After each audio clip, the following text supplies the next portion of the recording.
Jeremiah Love is a player that you have to keep an eye out on just because of a running back, his versatility, how good he is in the receiving game this year. We haven't seen a running back potentially crack the top three when you just think about it with the Heisman Trophy back there. Jeremiah Love just dominant. If Notre Dame wins out and they're in the college football playoff, Love should be involved in the conversation. SportsGrid's College Football Today. Starts off on a positive note of getting Lamar Jackson back Thursday night, which was great.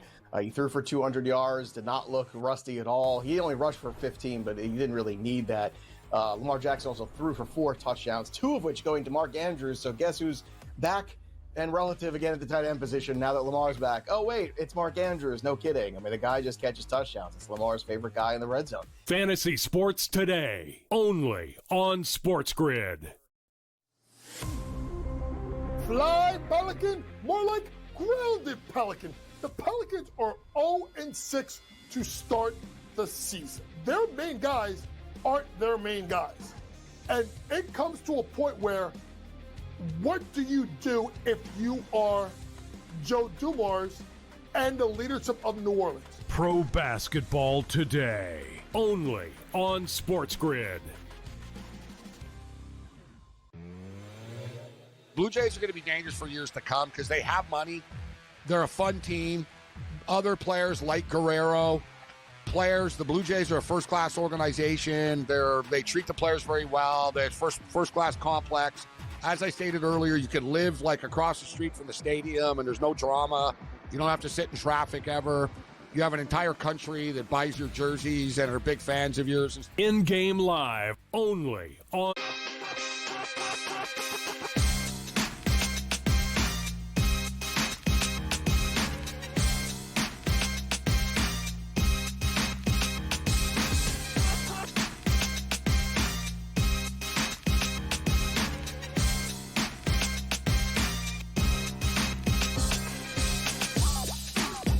Welcome in. We are live with you right here on SportsGrid, and it is game time decisions on a major Monday night. Kevin Walsh with you from the decisions desk as we get ready to close out Week 10, this NFL slate in Green Bay as the Packers host the Philadelphia Eagles. Injury news coming out around this game moments ago as round 1 rookie wide receiver Matthew Golden of the Green Bay Packers is out for tonight's game.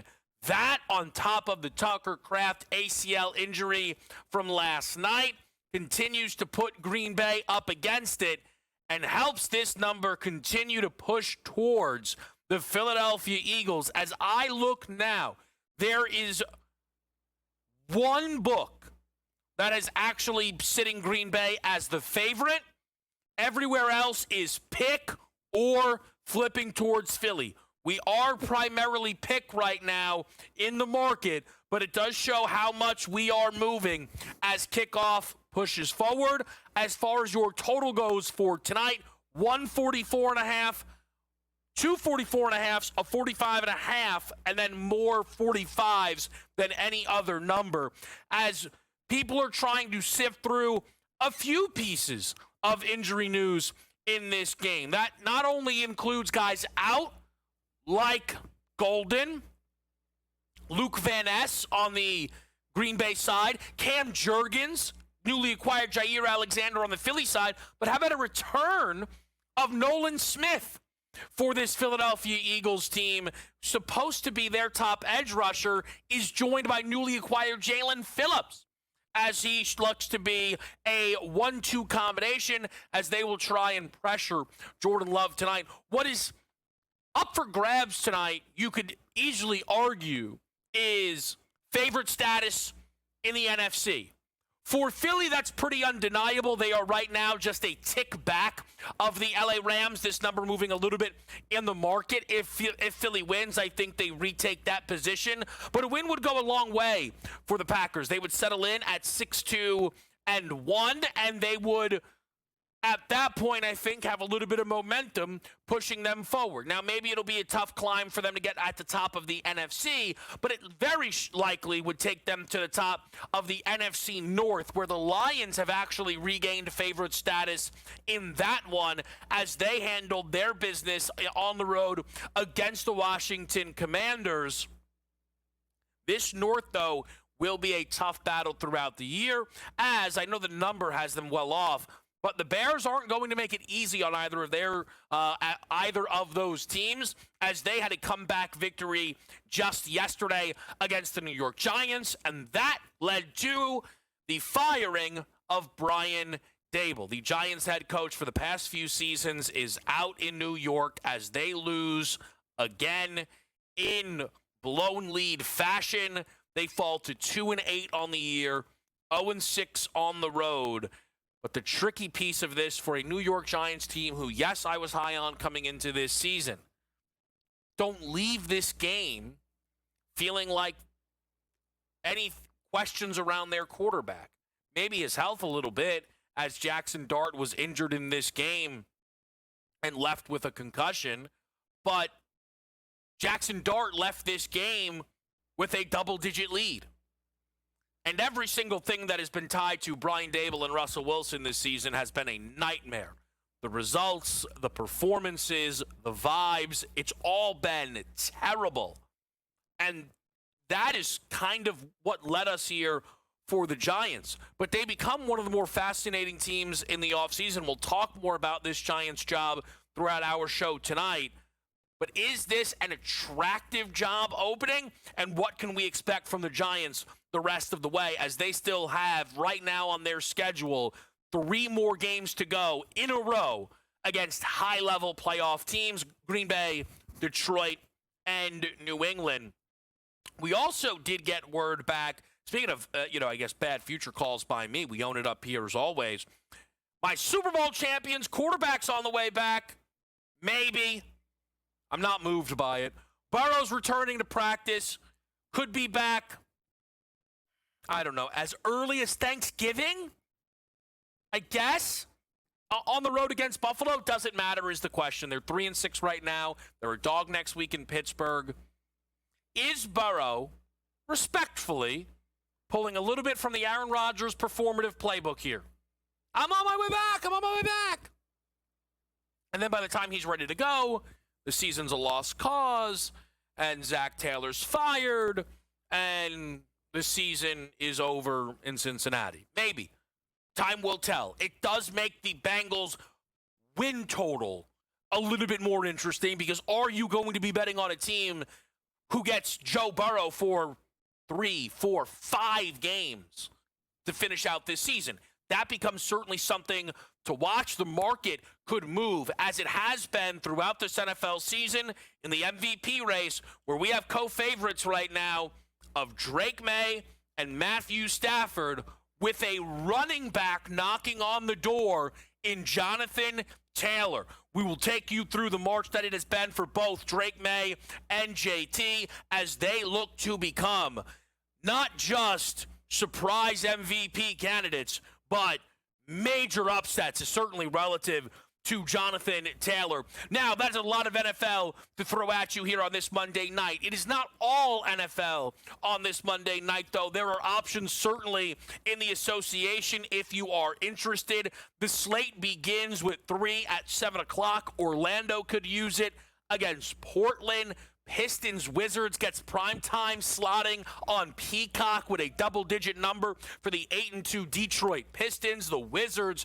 are historically bad right now. And then it is Luka and the Lakers on the road against the Charlotte Hornets, a banged-up Charlotte team barreling towards another nightmare of a season. It's kind of the way things have been going in recent time for Charlotte. I am on this NBA slate tonight. 3 stars, 3 props, same market. We will let you know before tip-off in any of those games. Your college basketball board does offer up a little bit of ranked action as well. That's already underway with UConn laying roughly 6 billion points to Columbia. Iowa State's going to play what should be a more competitive one against Mississippi State. That's about a 5.5 to 6 point number. That is a neutral site game in Sioux Falls, South Dakota. Late night at the Pavilion, it's UCLA laying 34.5 to West Georgia. Does look like a Bruins spot as they have failed to cover each of their first 2 games, but I'm not running to the window. As we faded the Bruins last week with Pepperdine, I am going to back off. What you did get today, by the way, were a number of fresh AP polls to feast your eyes on. The college basketball world gives us 6 different teams receiving first place votes on the men's college basketball side. The women's side has their freshest AP poll come out. That's all UConn with just 2 South Carolina. And then the men's college football, of course, AP poll comes out. Our first set of what we maybe will see from the committee tomorrow. What I think is the most interesting element, actually, of your AP poll. The final 2 teams. Neither were ranked last week by the committee. I wouldn't necessarily expect either to be ranked this week. But it's James Madison and South Florida with JMU ahead of the Bulls on the AP poll. The committee can certainly act differently, but there's a lot of talk about who will represent the G5. We know at least one team from the G5 will be getting in.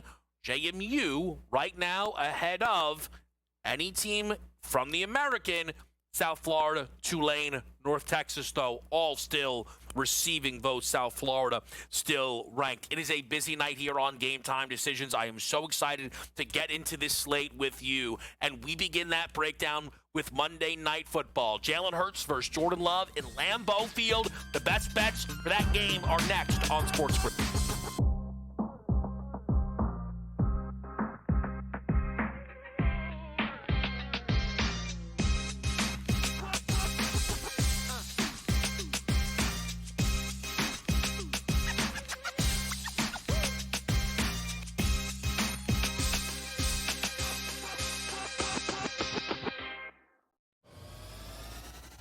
We now have to figure out if they will be in the playoffs. They're the Super Bowl favorite and have shorter odds to miss the postseason as you and I sit here right now. Right, but let me ask you this. Do you feel after this 5-4 record, 9 weeks, 10 weeks of the regular season, that their defense is as dominant as it was last year? But the offense is better. Pro Football Today, only on SportsGrid.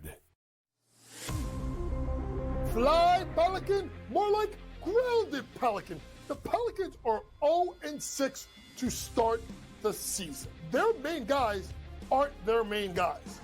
And it comes to a point where, what do you do if you are Joe Dumars and the leadership of New Orleans? Pro Basketball Today, only on SportsGrid. You want to throw $12, $13 million at Kiffin? That's always a possibility. Summerall, they lost the other night to, in that matchup to UTSA. Or do you go back to potentially the mad scientist and Nick Saban, give him, complete control of the athletic department and see if he can turn it around? We'll see. But whatever they go, they're going to need a coach to hit the ground running. SportsGrid's College Football Today. His daughter, she's on the OF. Okay. She's on the OF. Is that right? Yeah, she's on the OF. So he's got now. an OnlyFans daughter and a little son who says he can beat Curry and LeBron. And he's coaching a team that was down 72 to Keep nothing. that dude away from polite society. Okay, by the way, I'm with you. I didn't know any of that is. Numerous pops gotta go.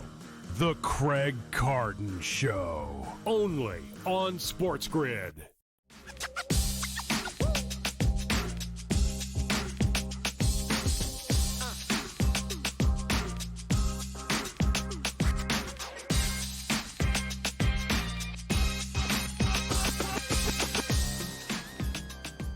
Packers, Eagles, let's talk ball. Very excited for this game. But this is one that I know for me, I've been over here, I've been over there, I've been over here, I've been moving back. I'm moving all over the place on this game. And you would think that means he's rattled. Fair, but I've come out the other side, and I feel pretty good about this one. I do. Now, I want to, off the top, I think, talk about what, as I look around, is a strong narrative heading into Packers-Eagles, which is Green Bay being the team who presented the ban the tush-push concept, conversation, and proposal. And that has led to Jalen Hurts' touchdown number falling shorter. That has led to Jalen Hurts' rush attempts prop going from 7.5 everywhere to 8.5 everywhere, juice towards the over. I understand any and all of those looks because I do think the Philadelphia Eagles would love the opportunity to stick it to Green Bay. But we also have to remember that if the Philadelphia Eagles have any hope of not getting this play banned, the reality is the Eagles would prefer this play stay legal and eligible for them to run because it's a cheat code for them. The only other team who seemingly can run it with elite efficiency is Buffalo in the regular season. Postseason, different story. This is a primetime game, and it's going to be a conversation. I'm not saying Philly won't run this play when the moment is there. I'm saying Philly running this play on 4th and 3? No. On 1st and goal at the 4? No. And we've seen a lot of talk around that. But these numbers have moved a little too much to my liking. As Jalen Hurts had 9 or more rush attempts in each of the first 4 games this season, but did land 9 in 3 of those exactly. He has not had over 7 rush attempts in his last 4 games and has had 4 or fewer in 4 straight. And Jalen Hurts now has 1 rushing touchdown in his last 5 games. Why? Jalen Hurts has been one of the best throwing quarterbacks in football this season. A number that is just about throwing efficiency is passer rating, to which Jalen Hurts ranks 5th, in front of Drake May, in front of Josh Allen, Mahomes, who never has a good passer rating all of a sudden. So we look at this Green Bay defense tonight, and this is a team who yardage-wise, touchdown-wise, we've seen hit in the air more than the ground. This Green Bay team has allowed multiple passing touchdowns to 5 of the most 7 recent quarterbacks they've faced, with Bryce Young snapping a 4 straight streak. We have seen all but 1 quarterback throw for 200 passing yards against this team. Bryce Young, again, last week being the outlier. We've seen top targets have success against Green Bay. So I am one-track minded, 4 different bets. Jalen Hurts, over 195.5 passing yards. A.J. Brown, over 56.5 receiving yards. Jalen Hurts, over 1.5 passing touchdowns.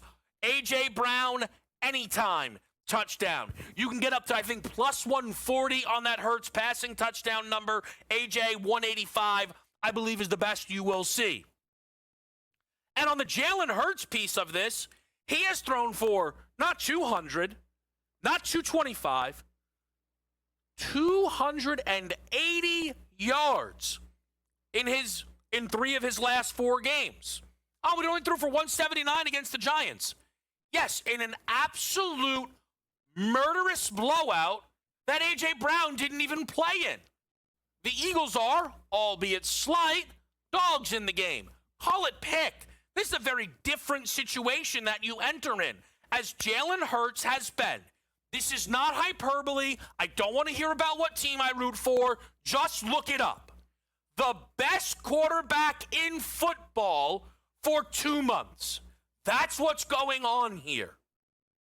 So, yeah, I'm going to play Jalen Hurts. I'm going to pair A.J. Brown, who is so healthy now. Game off against the Giants, and then a bye week. And the last time I saw A.J. Brown, he was out there with 4 grabs, 121 yards, and a couple of scores. And the week before that, he had 80. A.J. Brown down the field is how he wants to attack, and that is how Jalen Hurts is comfortable attacking. It's a zigzag special, baby. Everybody's worried about the ground. We're going high. Hurts, A.J., I look forward to it. Now, on the Green Bay side of this game, it's a tricky spot because you are coming off of this nightmarish Carolina game. But that's the second time they've had a nightmare result, with the other being the matchup against the Cleveland Browns. The follow-up wasn't a dominant win. It was a tie against Dallas. So I don't think the Packers have given me plenty reason to believe that they are the side here. You would like to think they'd step up and answer the bell, but that gets harder because Tucker Kraft has been probably the best player on this football team, certainly their offense. Add in no Matthew Golden, banged up Dontavian Wicks, banged up Zach Tom, and the Packers become hard to trust. I find myself leaning Eagles and over, but I'm happy to play this game through Jalen Hurts, through A.J. Brown, because that is what I trust heading into this game. That's where I think the advantages are here heading into Monday Night Football. What we have for you on the other side, though, you're absolutely in for a treat. It is your primetime producer parlay, best bets from the crew, and some good, I think, NBA options for us on this Monday night. That's next.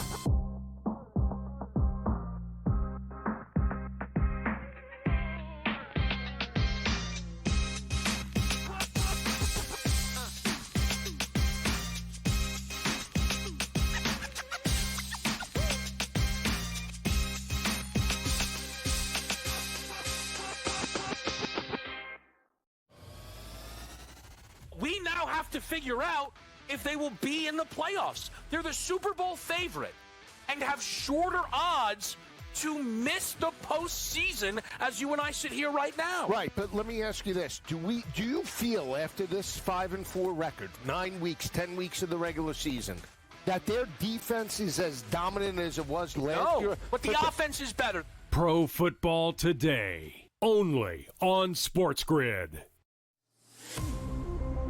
Fly, Pelican, more like grounded Pelican. The Pelicans are 0-6 to start the season. Their main guys aren't their main guys. And it comes to a point where, what do you do if you are Joe Dumars and the leadership of New Orleans? Pro Basketball Today, only on SportsGrid. You want to throw $12, $13 million at Kiffin? That's always a possibility. Summerall, they lost the other night to, in that matchup to UTSA. Or do you go back to potentially the mad scientist and Nick Saban, give him, complete control of the athletic department and see if he can turn it around? We'll see. But whatever they go, they're going to need a coach to hit the ground running. SportsGrid's College Football Today. His daughter, she's on the OF. Okay. She's on the OF now. Is that right? Yeah, she's on the OF now. So he's got an OnlyFans daughter and a little son who says he can beat Curry and LeBron. And he's coaching a team that was down 72 to Keep nothing. that dude away from polite society. Okay, brother, I'm with you. I didn't know any of that is Numerous Pops gotta go. The Craig Carton Show, only on SportsGrid.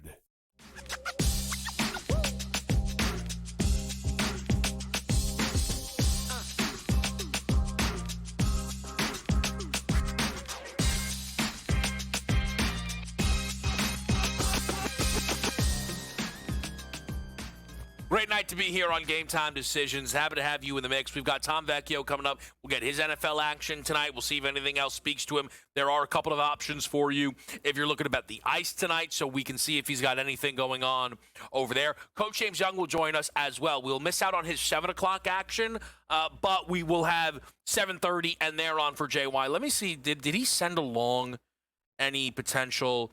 Here you go. I don't think he'll mind me doing this, actually, just because JY's, I don't think, going to be on until 7:30. JY's going to be on a Magic team total under. Lakers laying the 7.5. All right, so just a couple of spots for you guys on that end of it. I am on 3 players tonight over their rebounds plus assists. Giannis, 18.5 as the Bucks go to Dallas. Giannis does not have a triple-double yet, but he's in a clear and obvious bounce-back spot with just 11 rebounds plus assists in his last game, tying a season low. And that was it. The other low was in a 24-minute workload, so you kind of get it, blowout, not a lot of opportunity. The more recent one against Houston was with 36 minutes played. So we've got a Giannis bounce back here tonight. I like Cade Cunningham. Rebounds plus assists. Cade's still looking for his first triple-double this year. The rebounds really lacking. He's actually averaging under 5 rebounds this year after averaging over 6, but the assists have been fantastic. He's at 11.4 assists per game during their last 5 games out or 6 games out, 5 games out during this month.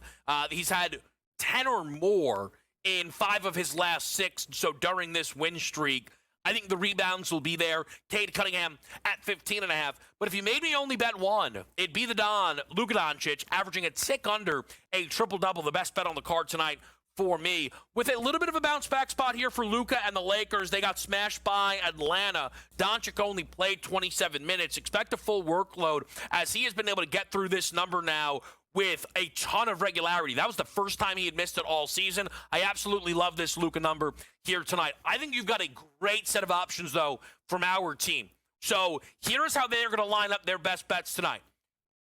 Xavier laying 3.5. AJ's all over the college basketball board. You may not see him giving out a best bet non-college basketball for months. You got to respect it. Yarnell to a Luke Musgrave over 3.5 grabs. My fantasy team will back that play, and I'm not even starting him in any leagues. We just want the momentum for bench points after we had an 0-3 week. I like the Musgrave look. Chris Whittagoody. Now, this took some digging. I'm proud of him on this one, all right? And I've given Chris a hard time occasionally for some of the stuff he gives out. Not that I don't like it, but I'm a huge Chris fan. I might be the biggest Chris fan there is. I think he stepped up to the plate here tonight. Each team for a rushing touchdown, -120. That's a DraftKings special. Each team for a passing touchdown tonight's -250, just kind of for context there. So I like that number from Chris. And I got to say this. I like that AJ's not in the same game as them because the last time those 3 were all in the same game, the mystery man jumped in and things got out of hand. And we're just going to leave it at that, Friday 5 style. How about a primetime producer parlay? Whoa. Romeo Dobbs. Romeo. Where art thou, Romeo? Dobbs for a touchdown. Dobbs for 50 and the over. 44.5. That's a very correlated parlay at plus 373. Now, I just said I'm rooting these guys in. And I'm going to root that in. And individually, I might like every single one of those bets. Can I be honest here? I don't want them to hear this. Don't let them listen to this. When you see it all put together, it worries me a bit. I'm going to be honest with you. And I'm rooting it in. No one's rooting it in more than me. But when you put it all together, there's something about it. Can we get a Romeo Dobbs 50-yard touchdown? Maybe. 45-7 Eagles final score? Probably. You know, I should say this before we hit the break. Jordan Love really needs to step up tonight. Because every single time this Packers team doesn't look the level that they are priced at, it feels like you can point towards, oh, well, Jordan Love was awful, right?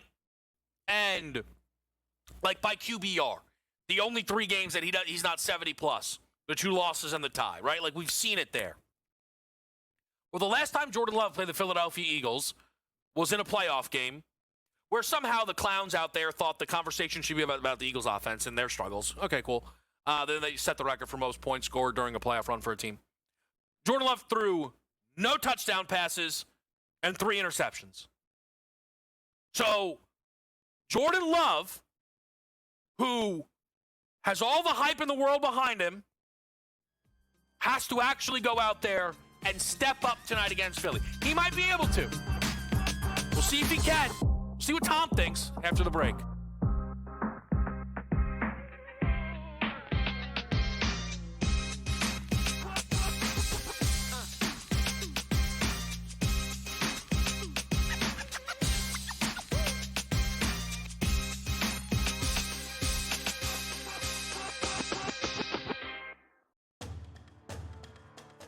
Jeremiah Love is a player that you have to keep an eye out on just because of a running back, his versatility, how good he is in the receiving game this year. We haven't seen a running back potentially crack the top 3 when you just think about it with the Heisman Trophy back there. Jeremiah Love just dominant. If Notre Dame wins out and they're in the college football playoff, Love should be involved in the conversation. SportsGrid's College Football Today. Starts off on a positive note of getting Lamar Jackson back Thursday night, which was great. He threw for 200 yards, did not look rusty at all. He only rushed for 15, but he didn't really need that. Lamar Jackson also threw for 4 touchdowns, 2 of which going to Mark Andrews. So guess who's back and relative again at the tight end position now that Lamar's back? Oh, wait, it's Mark Andrews. No kidding. I mean, the guy just catches touchdowns. It's Lamar's favorite guy in the red zone. Fantasy Sports Today, only on SportsGrid. Fly, Pelican, more like grounded Pelican. The Pelicans are 0-6 to start the season. Their main guys aren't their main guys. And it comes to a point where, what do you do if you are Joe Dumars and the leadership of New Orleans? Pro Basketball Today, only on SportsGrid. Blue Jays are going to be dangerous for years to come because they have money. They're a fun team. Other players like Guerrero, the Blue Jays are a first-class organization. They treat the players very well. They're first-class complex. As I stated earlier, you can live like across the street from the stadium and there's no drama. You don't have to sit in traffic ever. You have an entire country that buys your jerseys and are big fans of yours. In-game live, only on SportsGrid.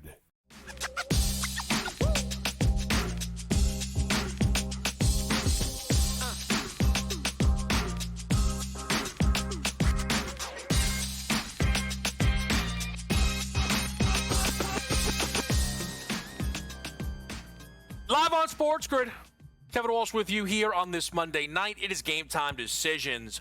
We're joined by our guy, Tom Vecchio. It's always great to get Tom in here on a Monday night. You can catch him across the SportsGrid network, does excellent work, and does a lot more than just the NFL. Tom really covers all his bases. I want to start with this, Tom. If anybody's looking for some ice tonight, little NHL, anything stand out to you? I'm going with Isles Devils over 6.5. It's plus 105, plus 108, wherever it is. Just 2 teams that, like to score, and the Isles don't really play a whole lot of defense. They're 11-4 to the over this season. That's really all I have. It's a really small slate. There's nothing that's standing out to me. I like teams that are in bounce back spots. There are some, but I don't like the lines. When it comes to the NBA, I said, I don't like to bet a whole lot of player props. I'll bet game overs. Part of me wants to run like a little experiment on my own. I'm just bet the over in every game for a week and see where I end up at the end of the week. Just because we're seeing sky high totals right now. Here's the only thing I would say on that, Tom. I worry you missed the window for that. Really? You think it's tapering off this quickly? Because we've seen a ton of scoring. No, it's not that. It's that I think you would want to give yourself more runway, though, right? So to Tom's point, Heat Cavs is 247.5. It looks crazy. Now, but Miami is playing with so much pace this year, and Cleveland's offense is so back. I'm going to give it, so, Tom, I think this is actually a fun conversation. You bet plenty of NBA enough, right? If I tell you a team total's 127.5, that's about as high as we're going to see a team total, you would think, right? 127. I mean, I would have a tough time talking myself into something that's like 121, 120. So last Friday, Cleveland went to Washington with a team total of 127.5 and beat it by 20 points. Right, that was the 20 NBA points. Cup. Yes. NBA Cup day. Mitchell finished with 24, 25 in that game. I think he missed his prop.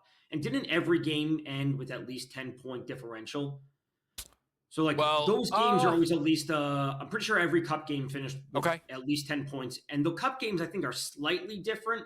They're not the exact same, but I would add a little variance to them. Sure. But, Tom, my point is, I saw the 127.5 on the Cavs. Went, that's a little nuts. Yeah. They beat it by 20. Their lowest scoring quarter was 33. It was just an onslaught. And, they didn't have a quarter of 40, though. They was just consistently smashing. Now, a lot of that is Washington, but it just kind of gives you an idea with some of the NBA stuff. It's a really, really fascinating time right now in the league. Let's take it, though, Tom, into this NFL game here tonight. Packers, Eagles, of course, people are going to be betting this one. Watching maybe another story, but that's also a conversation for another day. Packers, Eagles, what's the first thing that you're going to be? Are you confused at my watching comment? You made a face. I now put it together. I put the pieces together in my head. Okay, great. So go ahead. Awesome. I guess you don't have to claim a $20 bonus credit. Tom, what's the first thing you're looking at here for Eagles, Packers?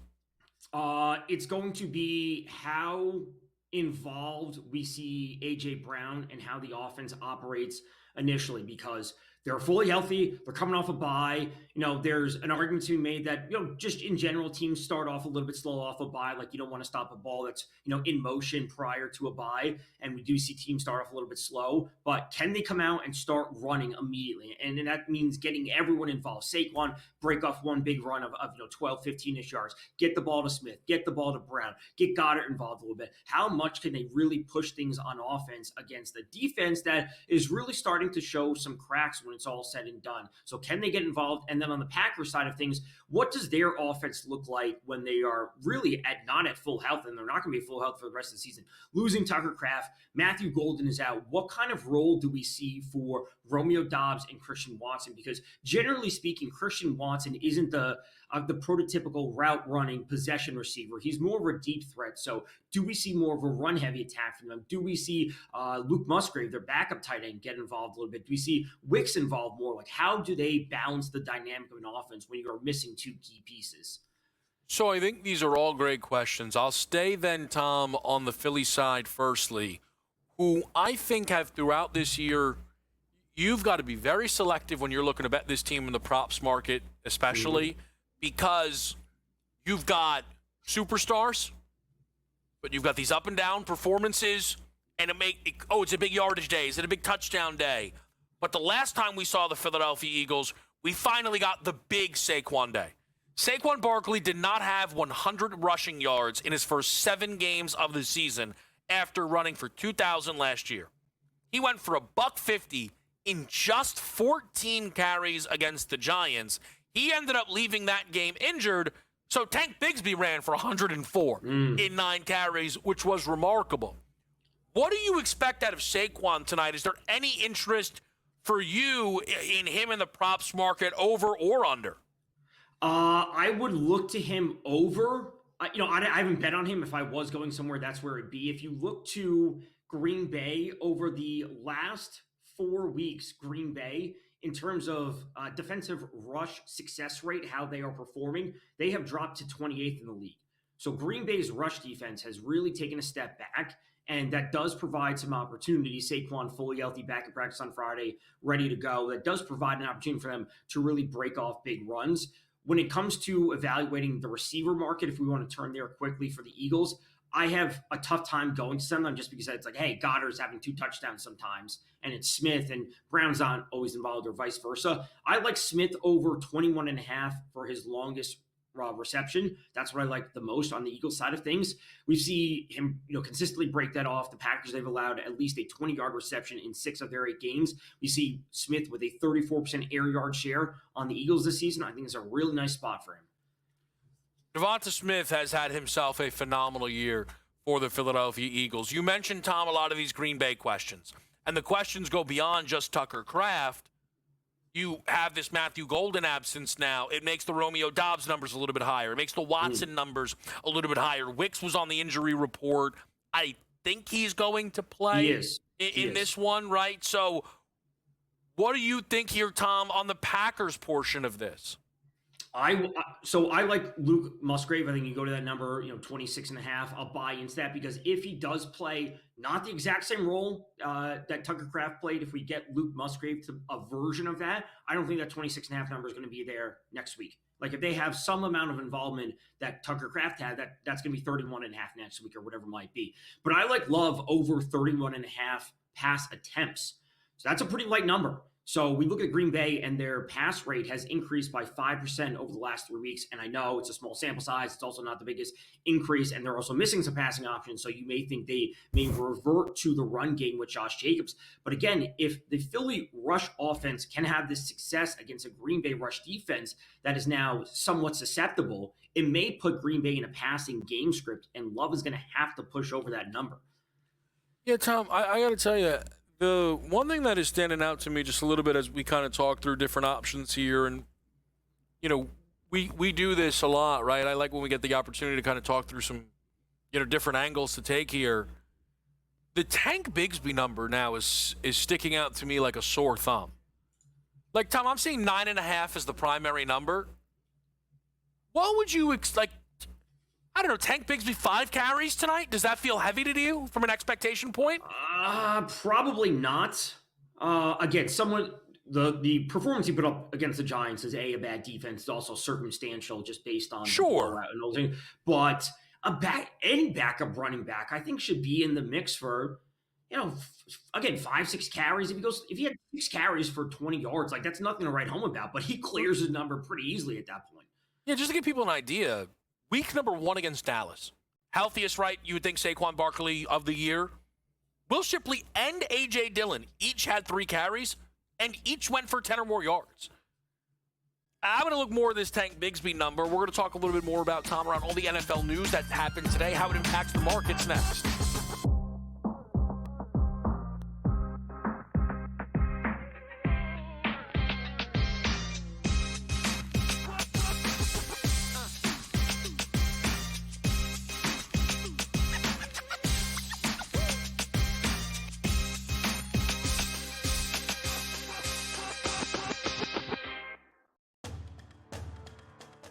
Jeremiah Love is a player that you have to keep an eye out on just because of a running back, his versatility, how good he is in the receiving game this year. We haven't seen a running back potentially crack the top 3 when you just think about it with the Heisman Trophy back there. Jeremiah Love just dominant. If Notre Dame wins out and they're in the college football playoff, Love should be involved in the conversation. SportsGrid's College Football Today. Starts off on a positive note of getting Lamar Jackson back Thursday night, which was great. He threw for 200 yards, did not look rusty at all. He only rushed for 15, but he didn't really need that. Lamar Jackson also threw for 4 touchdowns, 2 of which going to Mark Andrews. So guess who's back and relative again at the tight end position now that Lamar's back? Oh, wait, it's Mark Andrews. No kidding. I mean, the guy just catches touchdowns. It's Lamar's favorite guy in the red zone. Fantasy Sports Today, only on SportsGrid. Fly, Pelican, more like grounded Pelican. The Pelicans are 0-6 to start the season. Their main guys aren't their main guys. And it comes to a point where, what do you do if you are Joe Dumars and the leadership of New Orleans? Pro Basketball Today, only on SportsGrid. Blue Jays are going to be dangerous for years to come because they have money. They're a fun team. Other players like Guerrero, the Blue Jays are a first-class organization. They treat the players very well. They're first-class complex. As I stated earlier, you can live like across the street from the stadium and there's no drama. You don't have to sit in traffic ever. You have an entire country that buys your jerseys and are big fans of yours. In-game live, only on SportsGrid.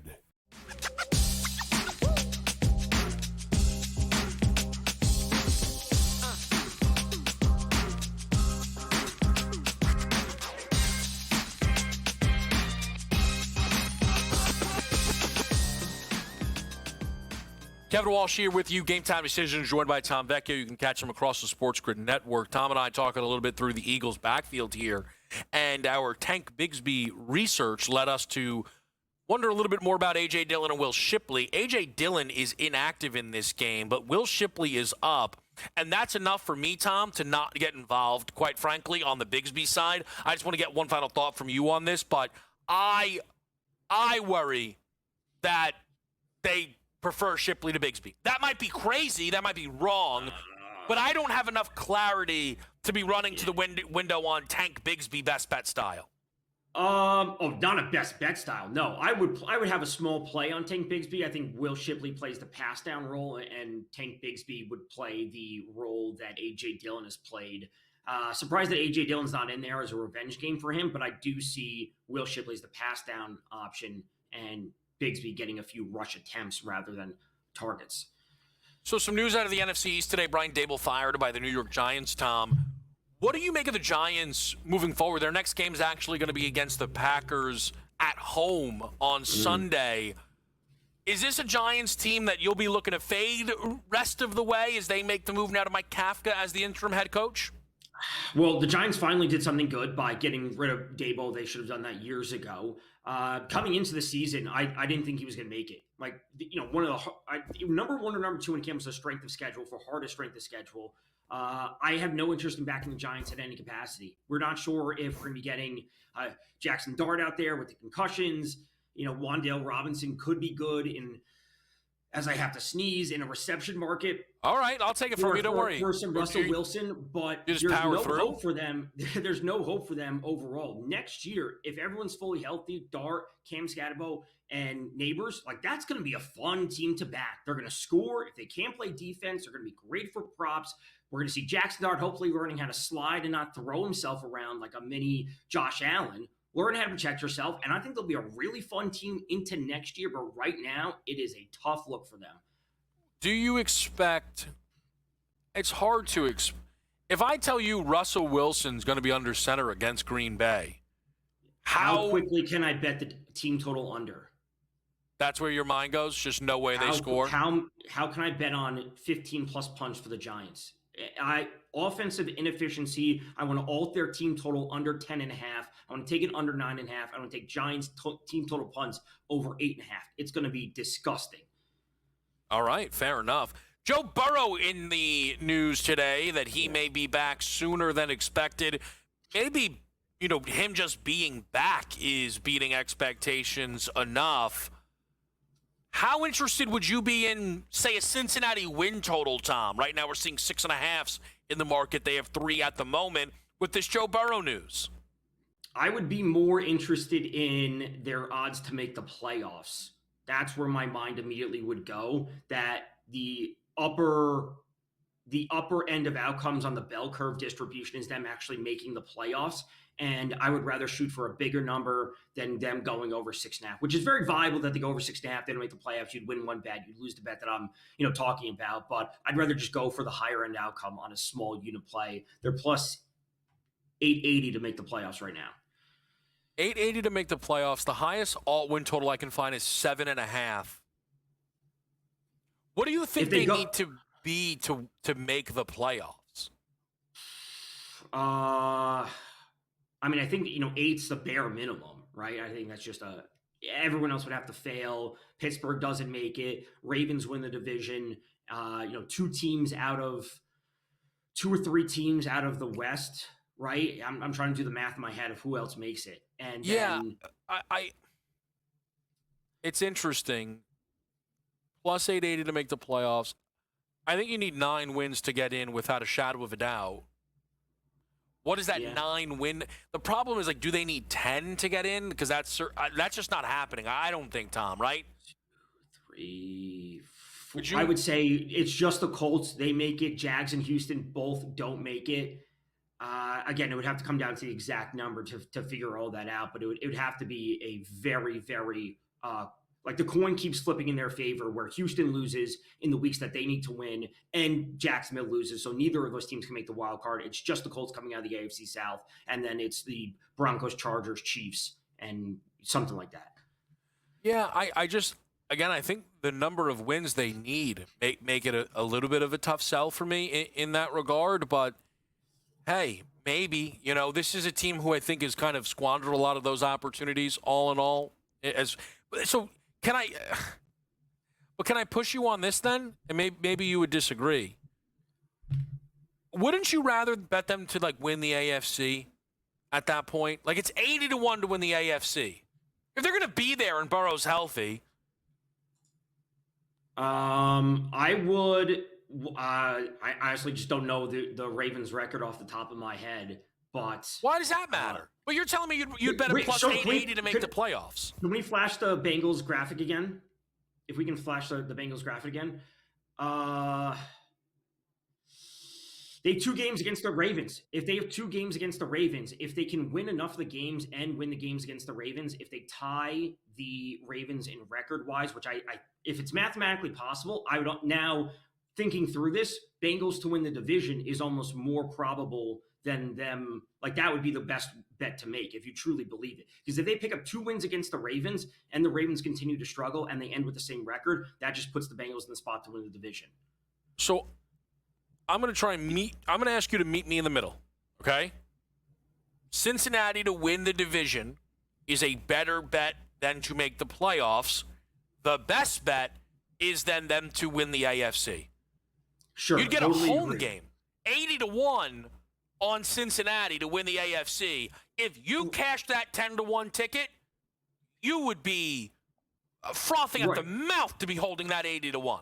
Right, and 10-1 is obviously not significantly better, significantly different compared to 80-1, 8 and 8 plus 880. Yeah. So to make the playoffs, but the 10-1 would be the best bet to make if you truly believe Burrow coming back is the key to their success. Also, do not please anyone bet the 80-1. That is a FanDuel number. That's just what I had up. Cincinnati is 250-1 to win the AFC on DK. There goes $1 of my money. Tom, thanks as always. We'll update you on the live.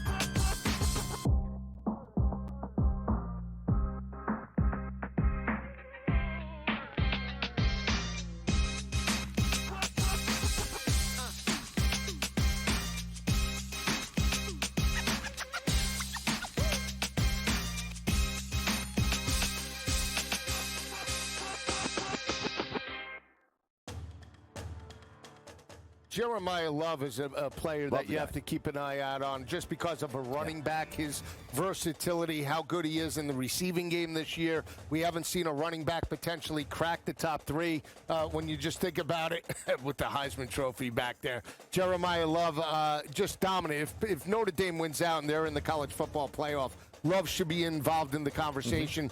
SportsGrid's College Football Today. Starts off on a positive note of getting Lamar Jackson back Thursday night, which was great. He threw for 200 yards, did not look rusty at all. He only rushed for 15, but he didn't really need that. Lamar Jackson also threw for 4 touchdowns, 2 of which going to Mark Andrews. So guess who's back and relative again at the tight end position now that Lamar's back? Oh, wait, it's Mark Andrews. No kidding. I mean, the guy just catches touchdowns. It's Lamar's favorite guy in the red zone. Fantasy Sports Today, only on SportsGrid. Fly, Pelican, more like grounded Pelican. The Pelicans are 0-6 to start the season. Their main guys aren't their main guys. And it comes to a point where, what do you do if you are Joe Dumars and the leadership of New Orleans? Pro Basketball Today, only on SportsGrid. Blue Jays are going to be dangerous for years to come because they have money. They're a fun team. Other players like Guerrero, the Blue Jays are a first-class organization. They treat the players very well. They're first-class complex. As I stated earlier, you can live across the street from the stadium and there's no drama. You don't have to sit in traffic ever. You have an entire country that buys your jerseys and are big fans of yours. In-game live, only on SportsGrid.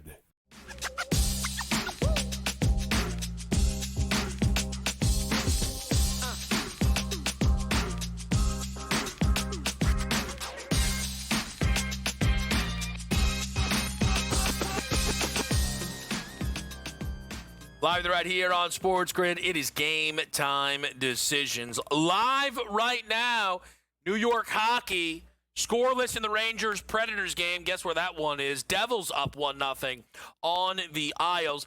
College basketball top 25 action has UConn up 50-27 against Columbia. I believe they were a 32.5-point favorite at close. That number live is 39.5. The UConn domination that I hoped for in Game 1 did not come, and it turns out, mistake by me, not looking forward in Game 2. And I'm not talking about tonight against Columbia. They beat UMass Lowell 110-47. That is come on, man. That is bad. That is a 63-point win, if the math I'm doing right now is correct. Yeah, that game got ugly. That game got real out of hand. 64-17 at the end of the break. NBA Live right now. Early lead for the Wizards as the Pistons are on the second leg of the back-to-back. Cade Cunningham has 6 leading the way for Detroit, but it's C.J. McCollum's 11 points that right now lead all scorers. A lower scoring start to this Portland-Orlando game as the Blazers are up a point early in this one. Toumani Camara leading all scorers with 5. Boom, boom, boom. Back and forth they go in Lakers-Hornets with Luka having 13 points already. He pairs that with a couple of rebounds and a couple of dimes. Miles Bridges' 10 for Charlotte is currently the leading mark on that team. Still to come in the NBA tonight, it's actually a pretty loaded card here. We talked about your big-time total in Miami against Cleveland. At 8 o'clock, you're going to see the Bulls go up against the San Antonio Spurs. Josh Giddey suffered a not literal ankle breaker, but an ankle injurer at the hands of DeAndre Hunter. He will miss action for the first time this year. He is averaging 21, 10, and 9. He has been incredible for the Chicago Bulls. They play the Spurs. It's hard to know how they make up for the Giddey absence. No Kobe White. Where does this team really turn for scoring? Trey Jones, Vucevic, I guess. I mean, Nikola Vucevic is averaging 18 a game on the year, so, I mean, that would be your lead candidate, but he's actually had less than 20 points in all but 2 of the games on the season. I'm not sure how the Bulls score in this game. It looks under. I'm not backing it. I'm not playing it. 8:30, you get the Mavs and the Bucks. Remember, we're on the over 18.5 rebounds plus assists for Giannis. There was some wonder if Anthony Davis would be back for this game. He will not be. So perhaps next go around for Dallas as they continue just this awful, awful, awful start to their season. They sit at 3-7. Cooper Flagg still can't really find any type of rhythm for this team. They did beat Washington, but sorry, the Wizards are right now setting up for maybe a historically bad season. Suns are hot right now. They've actually gone out there and won 2 in a row for their last 5. They just doubled up the Clippers in a home and road. Devin Booker an assist shy from his first regular season career triple-double, but he is still averaging 29 a game on the season. That Suns number does look a little bit big as the Pels are sitting a tidy little 3-0 against the number since the Zion injury, the latest Zion injury. The Young Guns are playing pretty well for New Orleans, as is right now Trey Murphy, who had 40 in their last game. Jazz are catching a good bit here, 7.5 to Minnesota. The Wolves right now have a really good rhythm offensively, having a great season. The Jazz, though, are home for the first time in 5, with their most recent game being against Minnesota. They actually haven't played now since Friday. The Wolves are on the second leg of a back-to-back. It looks like a Jazz spot, but I think you can see that well within the number. And then lastly, we're going to get Coach James Young in here in just a little bit, get all of his thoughts on tonight's card. The Clippers are 4.5-point favorites against Atlanta. What happened to Kawhi? I don't know if I had a fever dream, but I swear Kawhi Leonard said, I want to play back-to-backs this year. The Clippers played the front end of a back-to-back, and we've not seen Kawhi since. It's an ankle injury. It's like he's, every Kawhi injury, it's, I don't know, it's going to miss a couple of days. I have no idea when he's coming back. It's so weird. Maybe Pablo can figure that one out. Hawks are catching 4.5 right now against the Clips. We got Coach on deck at SportsGrid.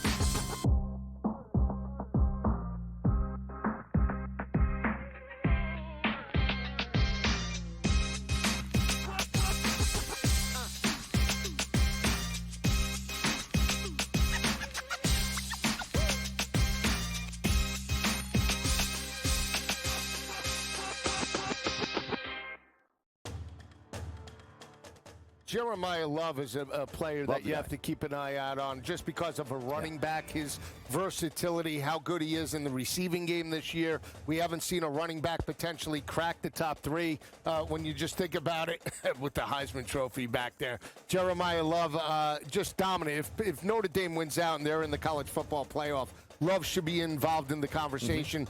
SportsGrid's College Football Today. Starts off on a positive note of getting Lamar Jackson back Thursday night, which was great.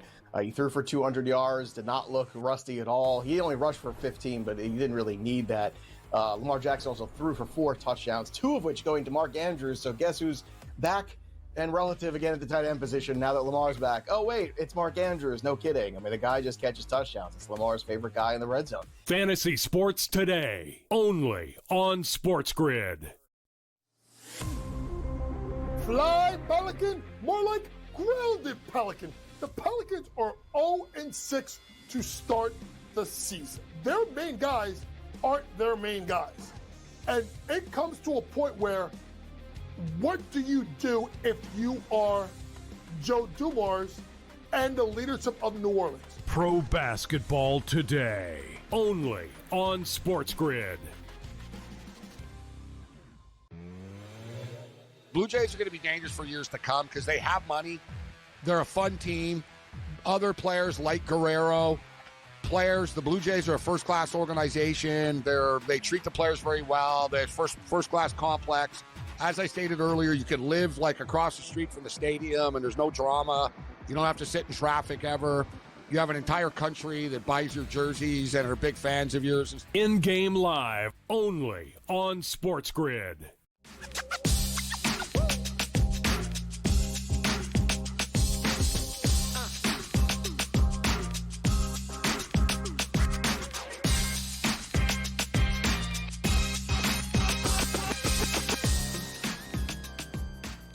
With you right here on SportsGrid, it is game time decision. Packers, Eagles, it is a huge one in the NFL.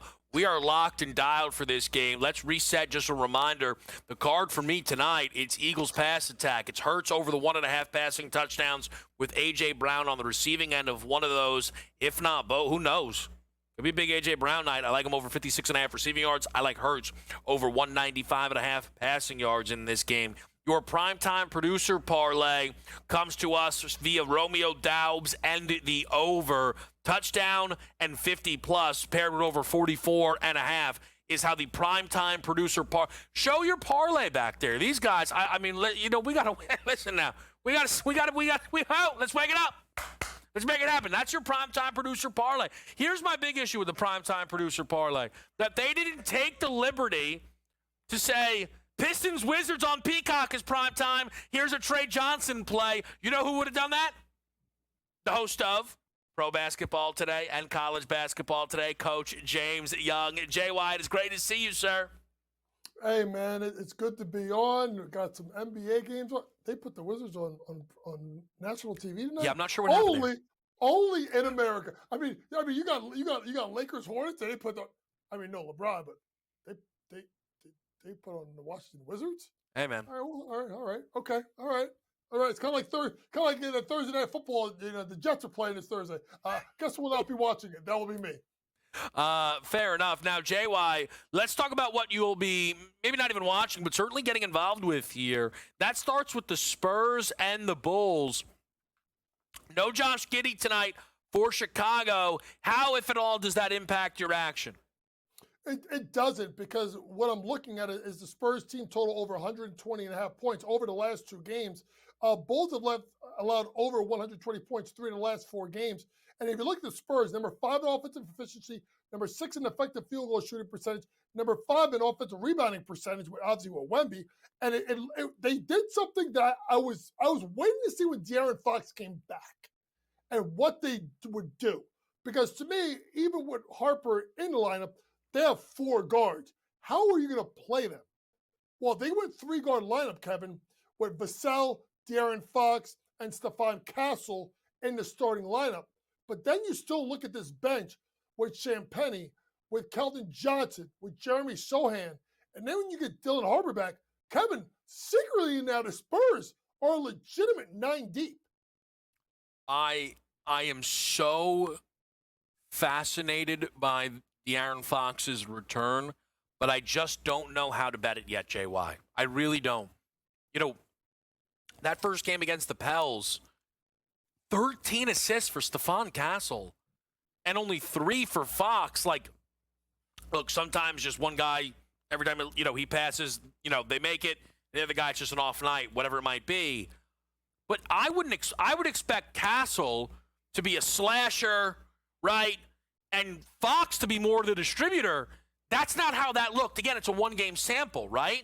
But kind of, because no, I think what you're going to see is it kind of like that Brunson Luka 2-point guard system where you put Castle on the first side and you put Fox on the second side. So I think you're right in regards to slasher and driver, but then I think it becomes De'Aaron Fox the scorer and not the distributor. So I think you're half right, in my opinion. You make Castle be also the fact that a little bit bigger, Kevin, better sight line to see over the defense. So I have him come off the ball screen, and then you have Fox in a catch-and-shoot situation. Well, here's another thing that stood out to me. Again, 1 game. Victor Wembanyama, 9 3-point attempts. He hadn't taken more than 6 all season. In the 2 games prior to that, in fact, in the 3 games prior, JY, he had taken a combined 9. So is Wemby now clearing out more for Fox to drive to the basket? Again, it's 1 game, right? Also, Wemby, all of a sudden, all that scoring is completely stopped.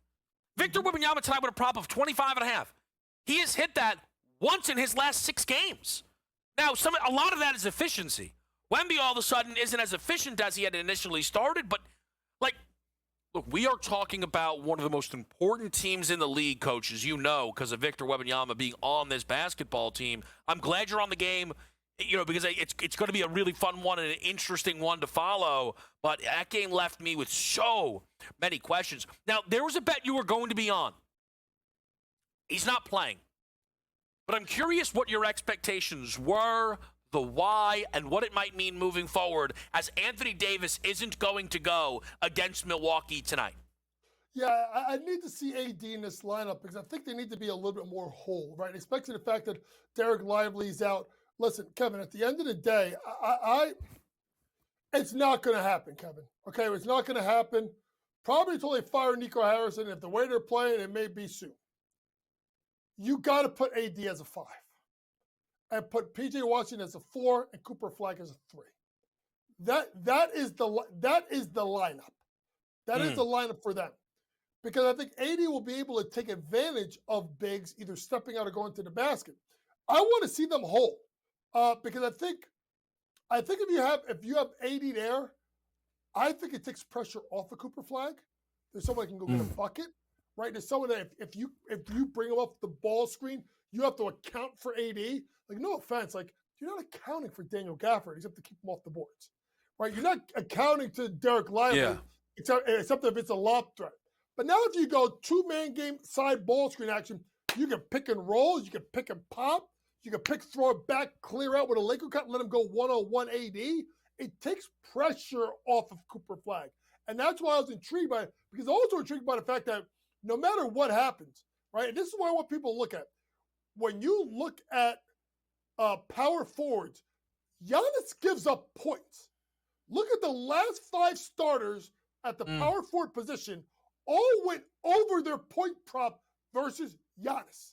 So that is something to look at as a matchup because we've been saying it for years, Kevin. Like Giannis don't want the smoke on defense.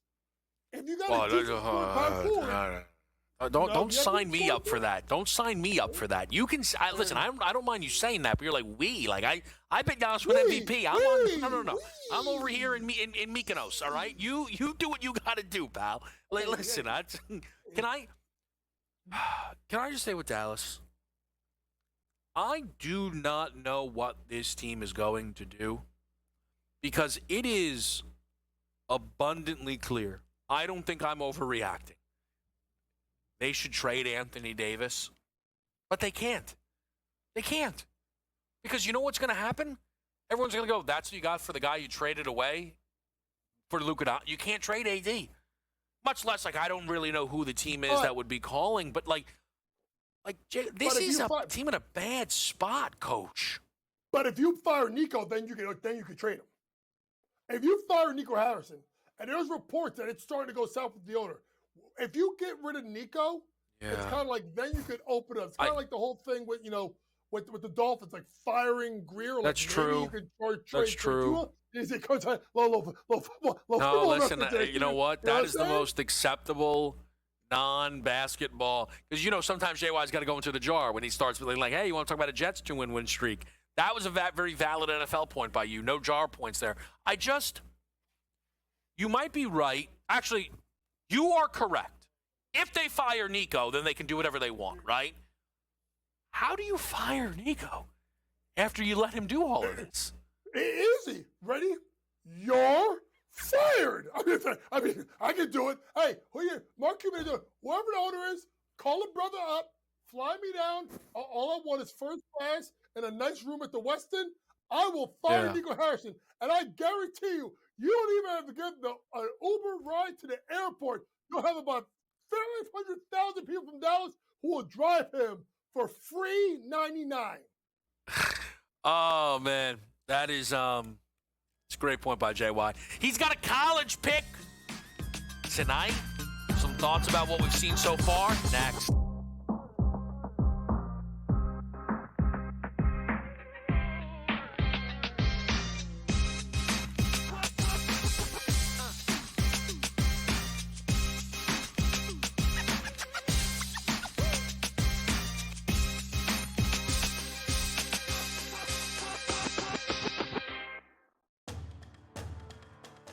Jeremiah Love is a player that you have to keep an eye out on just because of a running back, his versatility, how good he is in the receiving game this year. We haven't seen a running back potentially crack the top three when you just think about it with the Heisman Trophy back there. Jeremiah Love just dominant. If Notre Dame wins out and they're in the college football playoff, Love should be involved in the conversation.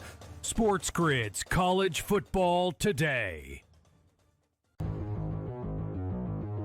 Starts off on a positive note of getting Lamar Jackson back Thursday night, which was great. He threw for 200 yards, did not look rusty at all. He only rushed for 15, but he didn't really need that. Lamar Jackson also threw for 4 touchdowns, 2 of which going to Mark Andrews. So guess who's back and relative again at the tight end position now that Lamar's back? Oh, wait, it's Mark Andrews. No kidding. I mean, the guy just catches touchdowns. It's Lamar's favorite guy in the red zone. Fantasy Sports Today, only on SportsGrid. Fly, Pelican, more like grounded Pelican. The Pelicans are 0-6 to start the season. Their main guys aren't their main guys. And it comes to a point where, what do you do if you are Joe Dumars and the leadership of New Orleans? Pro Basketball Today, only on SportsGrid. Blue Jays are going to be dangerous for years to come because they have money. They're a fun team. Other players like Guerrero, the Blue Jays are a first-class organization. They treat the players very well. They're first-class complex. As I stated earlier, you can live like across the street from the stadium and there's no drama. You don't have to sit in traffic ever. You have an entire country that buys your jerseys and are big fans of yours. In-game live, only on SportsGrid.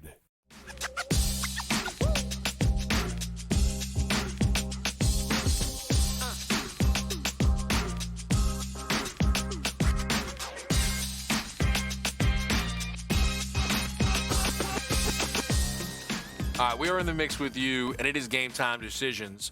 We're going to get you ready for Eagles-Packers in-game live. We'll have you covered. We'll go through all of our bets in our final segment. But we do have the coach with us here. Coach James Young, host of not just pro basketball today, but college basketball today as well. JY, let's start with this. Iowa State, Mississippi State. Nice little game here, actually in Sioux Falls.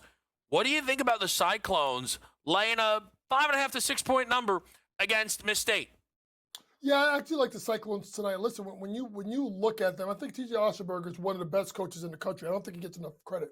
They've become better offensively over the years, Kevin, as they develop players. Obviously, 3 starters returning, including Jefferson. I can't say the European kid's name. I love him at step out stretch 4. Point guard is back as well. I know they had Gilbert and some other guys graduate. But I look at them as being more, to me, offensively diverse than Mississippi State. I also look at them to be able to lock them down enough on defense. And because it makes me worried as it goes up. If you can get it under 6, I would lay the points for Iowa State, because then even if you get to a foul contest down the end, double shot bonus, you can find your way to the window that way. Remember, also men's basketball versus women's basketball, you can't advance the ball into the front court, so more time bleeds if you're playing from behind.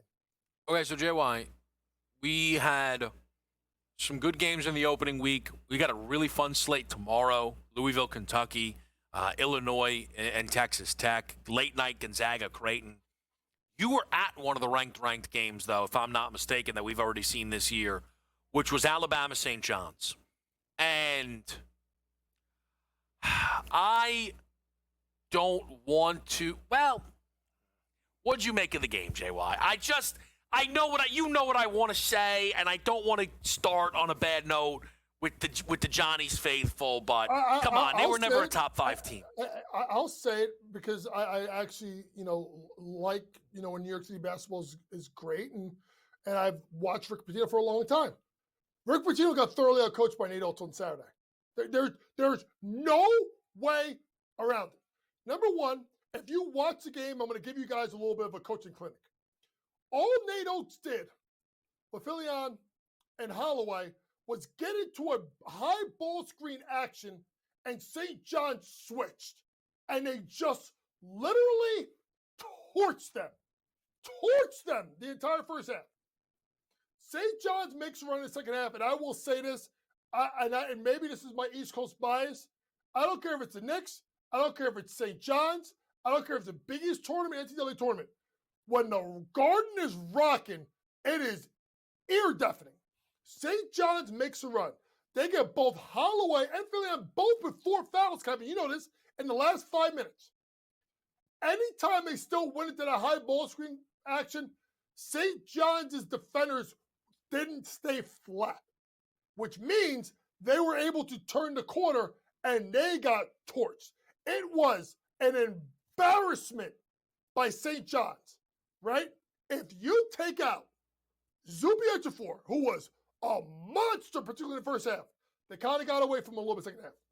Bryce Hopkins, who does need to shoot the ball from the 3-point line more than last time. And Jackson, who got going in the second half, their shot selection was awful, and their defense is an embarrassment to anything Rick Pitino has done in his career. I'll say it was the worst defensive performance I have seen by a Rick Pitino team in 25 years. So here's the thing. Listen, there's an element of the Pitino stuff that is connected to Iona that bothers me, and none of it is Rick's fault. I want that to be very, very clear. It's how people discuss Rick.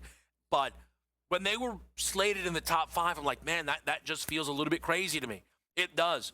And Alabama, I mean, they ran them, JY, up and down the floor in that basketball game. It was an incredibly impressive, effort from Bama. When they're on from 3, they're hard to beat. They weren't even necessarily on, but they forced St. John's into their pace, into their tempo, and I thought it rattled them a little bit. But can I tell you, JY, maybe the bigger statement game that we saw?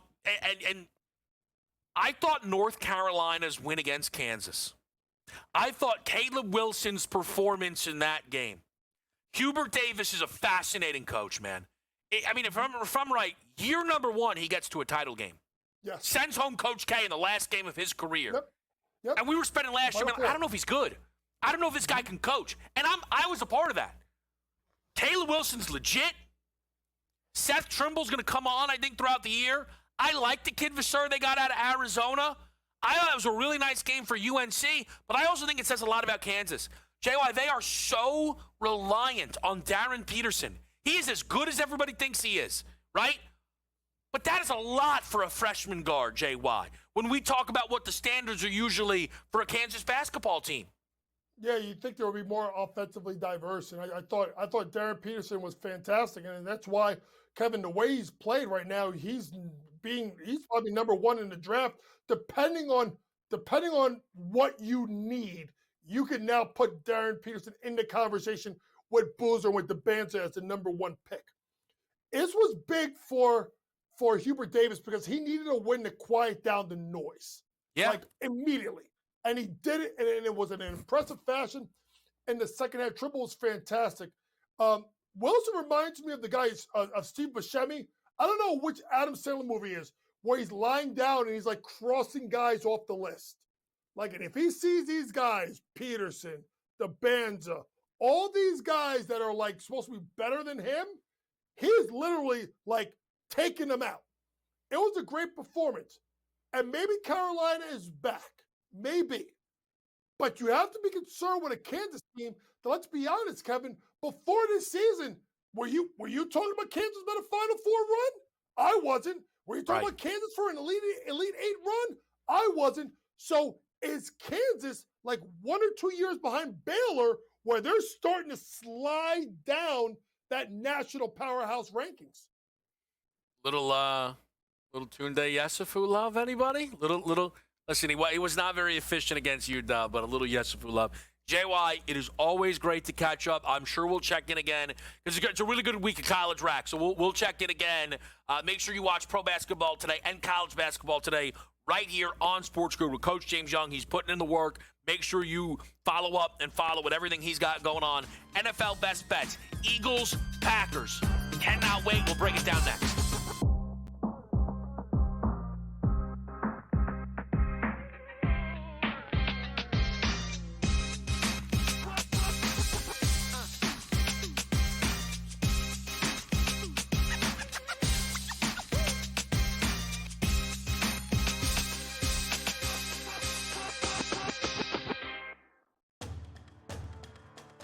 Jeremiah Love is a player that you have to keep an eye out on just because of a running back, his versatility, how good he is in the receiving game this year. We haven't seen a running back potentially crack the top three when you just think about it with the Heisman Trophy back there. Jeremiah Love just dominant. If Notre Dame wins out and they're in the college football playoff, Love should be involved in the conversation. SportsGrid's College Football Today.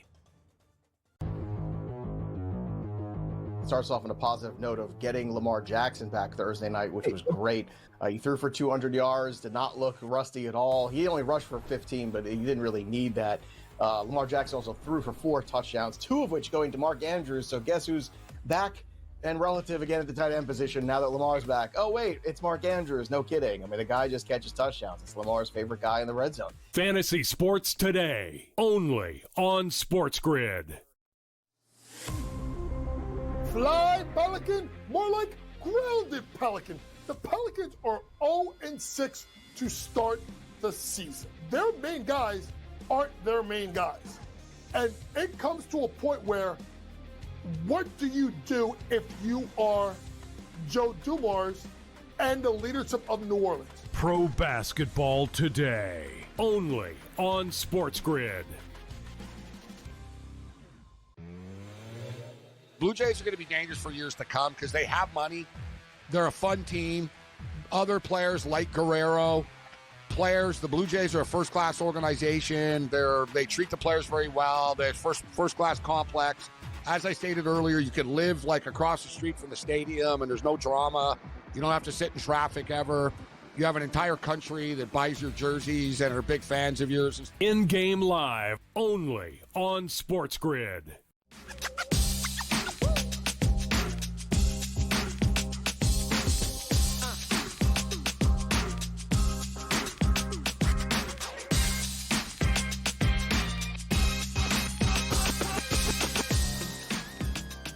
All right, guys, let's button it up here. Monday night, really fun. Appreciate JY and Tom Vecchio stopping by as we follow the action live, and that is coming up here. We're going to get to all the NFL picks in just a moment. Just quickly, live right now, ranked action-wise, it's still just UConn in. What time's our Xavier game tonight? Are we live? What's the story with that? Later? When's Xavier play? Miami's in action right now. Are they late night, Xavier? Nobody's telling me. Is it over already? I think he's won. It's some great news for the show. Some great news for the team. This is a play that was given out on this show. I do not remember when, maybe like a Moonshot Monday. Drake Baldwin, NL Rookie of the Year, just came in. They are announcing the Rookies of the Year. And that's why nobody was answering me about Xavier, which starts at 8:30. Don't worry about that. Don't worry, it's all good. Drake Baldwin wins Rookie of the Year. That is great for the team. Hopefully somebody out there got in the mix with that, which is fantastic. That was an AJ special, so salute to him. We love to see it. Rags scoring a couple in that opening period against the Predators. Devils take a 1-0 lead at the end of the first against the Isles. NBA action right now. We just started up with the Heat-Cavs game, trending under. It's early. Magic are up on Portland midway through the second quarter in that one. The Wizards right now still up on the Pistons. Nice start for the Cade Cunningham, rebounds plus assists. He had 6 through that opening quarter, just tacked on another assist. Still some good scoring pace here, which, oh boy. Yes, good scoring pace here. I thought that total said 250 live. No, 240 live between the Hornets and the Lakers. We also had 6 RA from Luke in the first quarter. He has not logged one just yet, though, here in the second quarter. So plenty of time left for that still to happen. We're rooting on the Don. We're rooting on Cade. We've got Giannis still to come as it pertains to rebounds plus assists. From a best bet perspective, Luka Doncic over the 17.5 is how I played it. Behind the curtain, though, we've got Xavier minus 3.5 against Santa Clara. That game still to come. We're going to go Luke Musgrave over the 3.5 grabs for Sam. That's a plus 130. Each team for a rushing touchdown, minus 120 for Chris. It's a Romeo Dobbs special on that primetime producer parlay. Romeo Dobbs for 50. Romeo Dobbs for a touchdown, and the over at 44.5. That's a plus 373. Now, my action for this game tonight. Let me say this when it comes to trends, okay?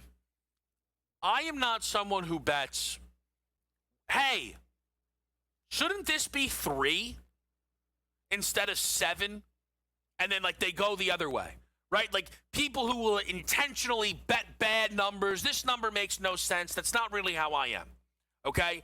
I know people, hey, there's money to be made fading the public. I want to just try and think through my own brain and let that be why I win or why I lose. I am a believer, though, of a trend can be too public, or a believer in everybody in the world that you speak to or come across is talking about the same thing. And this started at 10 in the morning. People were talking about the Packers tried to ban the tush push. How many tush pushes will there be? And it has led to the Hurts rush attempts number getting smashed. It has led to the Hurts anytime touchdown number collapsing. And maybe these things come in. Maybe. But there's a lot there. And we've not seen Hurts score touchdowns this year at the rate as he did last. He scored once in his last 5 games. We've not seen him run the football as much as we had prior. He's had 4 or fewer attempts in 3 of his last 4, with the tops being 7. What we've seen from Jalen Hurts is throwing the football at an elite level. And what we've seen from A.J. Brown is him getting involved and producing like one of the best receivers in football. And they're going up against a defense who has allowed 6 of 7 quarterbacks this year 200 passing yards. Bryce Young last week, first not to do it. 5 of 7 quarterbacks for multiple passing touchdowns. And a 4-game streak that was snapped again last week by Bryce Young. And a team that's had number 1 options eat against them throughout the season. So give me Jalen Hurts over 195.5 passing yards, A.J. Brown, over 56.5 receiving yards. Jalen Hurts, over 1.5 passing touchdowns. A.J. Brown, anytime touchdown. We're leaving the narratives to the side, and we're betting what we're seeing. We're betting where the value is. And that is on Jalen Hurts through the air and A.J. Brown to look good tonight against the Packers team he smoked before. Let's get after it. Live's next.